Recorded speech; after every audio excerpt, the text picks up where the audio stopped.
బాబు వ్యూహాత్మక అడుగు కాస్త ప్రయోజనమైంది. యాక్చువల్గా ఇవాళ సుప్రీంకోర్టు ఇచ్చిన తీర్పు ఒక రకంగా ఎదురుదెబ్బ. ఎందుకని? స్పెషల్ ఇన్వెస్టిగేషన్ టీం అంటూ రాష్ట్ర ప్రభుత్వం ఓ 4 పోలీసు అధికారులతో టీం వేసింది. ఆ టీం ఇప్పుడు ఉందా? లేదు.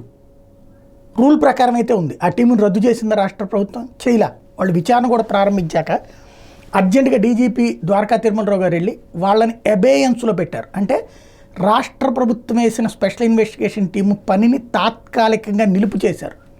వాళ్ళ నుండి ఏ నివేదిక రాలేదు. వాళ్ళ విచారణ ఆరంభమైపోయింది. బట్ మధ్యలో నిలిపివేసింది ఇవాళ సుప్రీంకోర్టు. ఆ సిట్టుని పక్కన పెట్టి స్వతంత్ర ప్రతిపత్తి కలిగినటువంటి సిట్టుని వేసింది. ఆ స్వతంత్ర ప్రతిపత్తి కలిగినటువంటి సిట్టుని కేంద్ర రాష్ట్ర ప్రభుత్వాలు లింకప్ చేసింది. రాష్ట్రానికి సంబంధం లేకుండా కేంద్రానికి నివేదిక ఇవ్వమంది. ఇందులో అది అత్యంత కీలకమైనటువంటిది.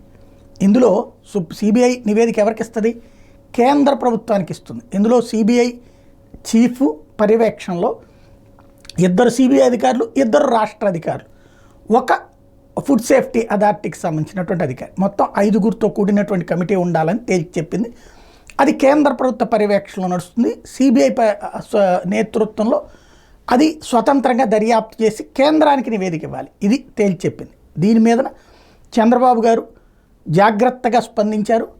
ముందుగానే వెంటనే సుప్రీంకోర్టు తీర్పు రాగానే దాన్ని స్వాగతిస్తున్నాం, సత్యమేవ జయతే అంటే నిజం గెలవాలి అన్నటువంటి కాన్సెప్ట్ని టచ్ చేస్తూ తన ప్రభుత్వపు సిట్ని పక్కన పెట్టిందన్నటువంటి అంశాన్ని టచ్ చేయకుండా చాలా స్ట్రాటజిక్గా ట్వీట్ చేశారు.